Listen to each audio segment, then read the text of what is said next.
We consider the US president guilty both for the casualties, for the damage, and for the slander he made against the Iranian nation. The nature of the sedition, this sedition was American, it was clear. Worse than domestic criminals are the international criminals. We will not leave them alone either. It must be pursued in its own ways and in the right way, and by the grace of God, the Iranian nation must defeat the seditionist just as it defeated the sedition. Iran's Supreme Leader Ayatollah Ali Khamenei blamed U.S. President Donald Trump for weeks of anti-government protests in Iran, which killed over 3,000 people.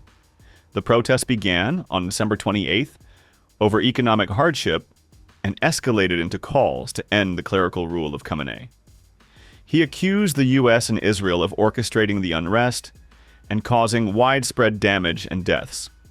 He added that they had committed crimes and a grave slander. Adding to that, Khamenei also said Iran would avoid war, but would not let those responsible go unpunished.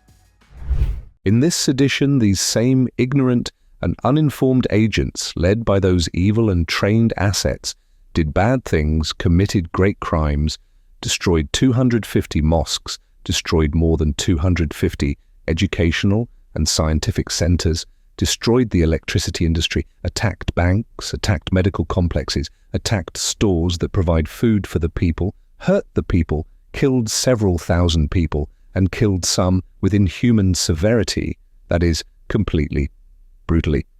We consider the US president guilty both for the casualties, for the damage, and for the slander he made against the Iranian nation. The nature of the sedition, this sedition was American, it was clear.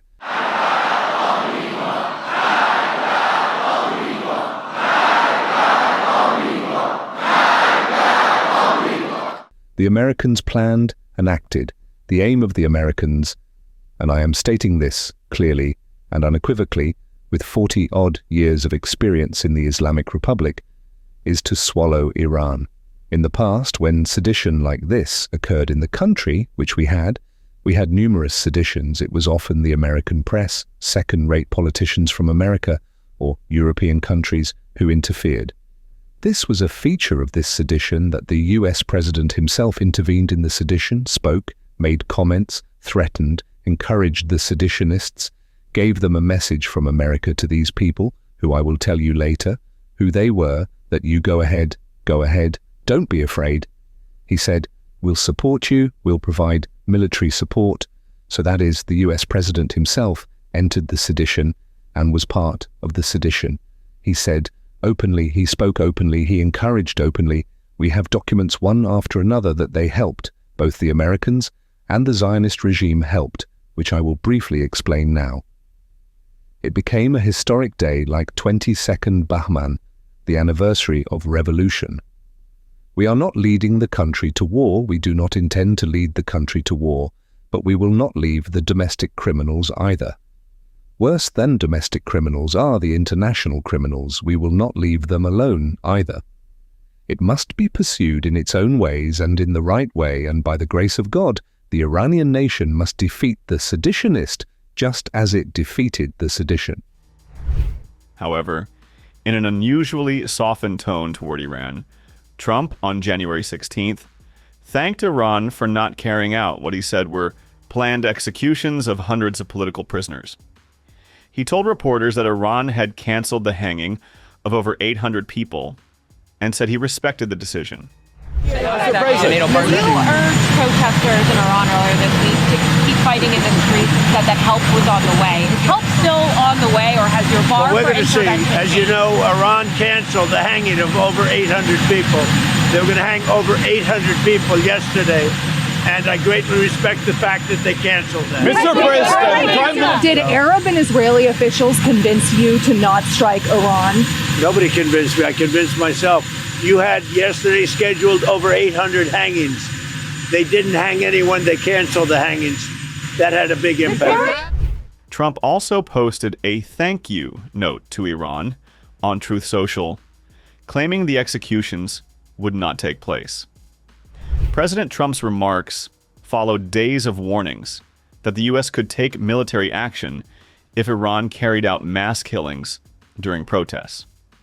As recently as a week ago, Trump threatened Iran with military strikes, saying the U.S. was weighing options to intervene to save protesters from a government crackdown. On Iran, have they crossed your red line yet to trigger a response? They're starting to, it looks like, and there seem to be some people killed that aren't supposed to be killed. These are violent, if you call them leaders, I don't know if they're leaders or just they rule through violence. But we're looking at it very seriously. The military is looking at it, and we're looking at some very strong options. We'll make a determination. Which options have you been briefed on? Are you meeting with senior officials? Am I going to really, are you asking me to say what will they do, where will we attack, when, and at what angle will we attack from? Are you considering, I'm with the U.S. White House TV pool. I'm wondering, are you being briefed on options? I'm with CNN, sir. Why don't you just say I'm with CNN? She says I'm with the White House pool. Yes. And I say, what? You're with CNN. You're with fake news. Because CNN is fake news. Go ahead, give me a question. Can I ask how you're balancing and how you're deciding your response, the balance between helping protesters versus hindering them? Because I imagine that's a delicate balance to strike. I mean, some of the protesters were killed through the stampeding. I mean, there's so many of them. And some were shot. We get a full report. I'm getting an hourly report, and we're going to make a determination. Sir, the son of the disposed Shah, and some military leaders are encouraging you to take action in Iran. Is that a serious option? And Some people have been shot, and we're looking at it. Are you going to send Starlink to Iran, sir, to help the people in the ground with the internet blackout for more than 72 hours? We're talking about that. We may get the internet going, if that's possible. Are you talking to Musk We about may speak to Elon, because as you know, he's very good at that kind of thing. He's got a very good company. So we may speak to Elon Musk. And in fact, I'm going to call him as soon as I'm finished with you. Just quickly, Iran said that they would consider military and commercial bases as legitimate targets if you struck. Are you concerned about That will consider things targets that they wouldn't believe. If they do that, we will hit them at levels that they've never been hit before. They won't even believe it. do you think I have options that are so strong. So I mean, if they did that, it'll be met with a very, very powerful force. Iran takes your threats seriously? I think so. Don't you think so, CNN? Don't you think so? Wouldn't you say that they probably do at this point? After going through it for years with me, being hit, Soleimani, al-Baghdadi, the Iran nuclear threat wiped out, don't you think, and then you just had Venezuela, don't you think, she says, CNN, do you think they take your threat seriously? Wouldn't you say they do after all of the things we've done? What a stupid question. Do you sense any willingness from Iran to engage diplomatically with you, or perhaps negotiate on nuclear program? With Iran? Yeah, do you think they want to engage diplomatically with you? They do. They called They called you? Is it still yesterday. an option? Is it still an option? Iran called to negotiate. Yesterday. Yesterday. The leaders of Iran called. They want to negotiate. I think they're tired of being beat up by the United States. Are you sharing any details on that call? Iran wants to negotiate, yes. Negotiate We what? may meet with them. I mean, a meeting is being set up.